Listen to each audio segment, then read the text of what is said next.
తెలంగాణలో ఏమంట ఫ్రీ బస్సులు చాలా అయినాయో అప్పటి సంది ఏం కీసులాటలు అవుతున్నాయి ఉల్లా సీటు ముందుగాల నేనంటే నేనే ఆపినా అని కొందరు అక్కలు కొట్టుకుంటుంటే చెప్పిన కాడ బస్సు ఆపలేదు అని డ్రైవర్తోని కొందరు పెట్టుకుంటున్నారు. ఆధార్ కార్డు మంచిగా ఉన్నా కూడా కండక్టర్ టికెట్ ఇస్తలేడు అని లొల్లులు కూడా అవుతున్నాయి కదా. అయితే ఇక్కడ మాత్రం మీరు ఊహించని పంచాయత్ జరిగిందిలా. అదేంటంటే అయ్యో అయ్యో ఏమైంది అక్క అంతగానం ఏడ్చుకుంటా కండ్ల పొంటి నీళ్లు తీసుకుంటా ఒక దిక్కు కాకిసారి చెప్పినా అయినకుండా బస్సు కిందికి దూరింది. ఓ అక్క నీకే చెప్పేది రాములా అస్సలకే ఇంటలేదు ఏడు పాపుతలేదుగా. అయినా ఏదన్నా ఉంటే పోలీస్ సార్లు మాట్లాడతారు కానీ ఇట్లా బస్సు కింద దూరుడు పద్ధతి కాదక్క, జర నువ్వు బయటికి రా.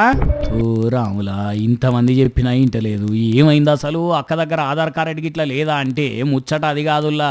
పల్లె వెలుగు బస్సుల్లో ఫ్రీ టికెట్ కొడుతున్నారు, ఎక్స్ప్రెస్ బస్సుల్లో ఫ్రీ టికెట్ కొడుతున్నారు, మరి డీలక్స్ బస్సుల్లో ఎందుకు ఫ్రీ టికెట్ కొడతలేరు? నాకు బరాబర్గా డీలక్స్ బస్సులో ఫ్రీ టికెట్ కొట్టాలి, అట్లయితేనే బస్సును కదలనిస్తా అని బస్సుకు అడ్డం పోతే ఇగో గింత రచ్చ అయింది. ఆఖరికి అందరూ బతిలాడి బయటికి తీసుకొచ్చింది. కానీ చూడండి అక్క ఎంత పరిశాన్ చేసిందో. ఇంతకీ అంత ఎక్కడనో చెప్పలే కాదు, భద్రాద్రి కొత్తగూడెం పట్టణంలో